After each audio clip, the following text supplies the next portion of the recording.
Before we start, guys, please make sure you stay until the end. If you make one common mistake, you may end up spending, guys, thousands of dollars in repairs. Stay with us, we'll explain what it is.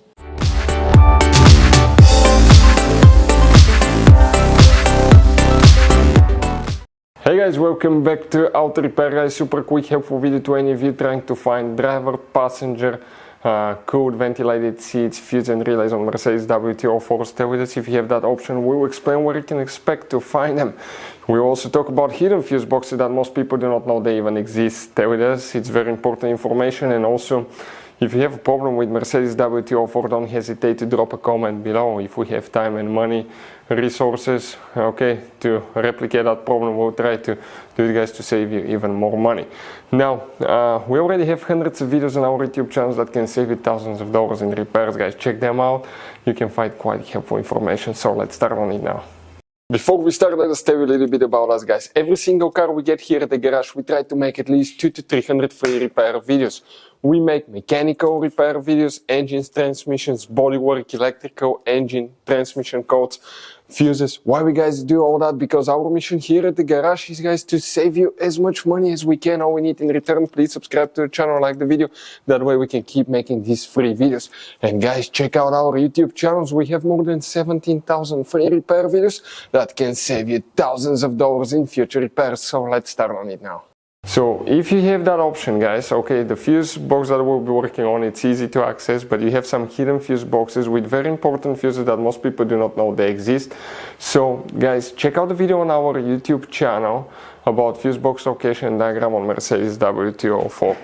We're going to come right here now, open the trunk, guys, and in the trunk, okay, you see that cover that we have here on the side. We need to go ahead and remove that cover.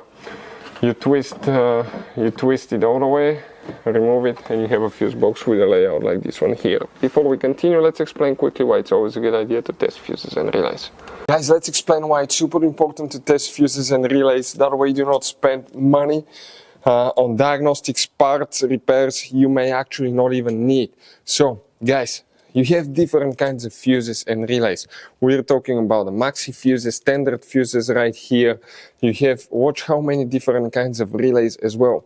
Now, these fuses, sometimes you can clearly see if a fuse is burnt or not by looking at the element. But sometimes it's really sneaky. They can burn here on the side. It's hard to see. Some fuses will not be visible as well.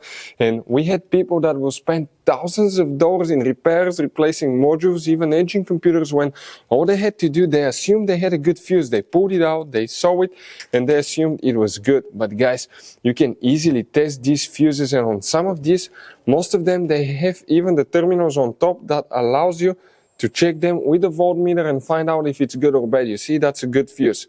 If it's blown, okay, like this one here, it's blown, nothing. Check this thing out, no connection. One next to it, okay. Right here, let me get good contact point. That's a good fuse, guys. You can see you can test them. Now, relays are harder to test, but with the voltmeter, fuses are super easy to test. All we have to do is set it on that setting and practically your ohm resistance setting, and you can find, guys, okay, if it works or not. For instance, that one was the good fuse. You can see it's going to go down to 0 ohms resistance, or you can go ahead, remove it, and test it the same way, guys. It should have 0 ohm resistance. Now, relays, guys, are a little bit more complicated, but it's doable. It will take you a minute or two to find out how to do that. Now, we'll put, guys, links to a video that will explain how to test relays, how to test fuses, which battery terminal you need to reconnect and disconnect first if you're doing repairs, because that can cause modules to burn as well, and that can cost you thousands of dollars in repair. Check out the videos, they will be in the description of the video below. So let's start on it now. Here, guys, if you have that option, the fuse will be located in that fuse block right here, and coming on the very bottom, that's fuse 74. Then you have 75, 76, 77, 78. It will be that fuse, the third fuse from top to bottom, guys. That will be the one that you will need to check on your Mercedes W204. You don't have a relay, but we recommend to check the power seats, fuses and relays as well if you have problems with that. In this Mercedes W204, you're going to have all kinds of different fuses and relays that sometimes are hard to find, and if you're in the middle of nowhere, you may have a hard time finding one, guys, replacement one, you may be stuck. It happened to us. So what we usually do, we buy some spare ones and we put in the glove box for a peace of mind. We'll share a link where you can get them at a really good price, quick shipping. That way you do not waste money and time. That link will be in the description of the video below. Check it out for your convenience. Hopefully, guys, the video will be helpful. Thank you for watching and see you next time.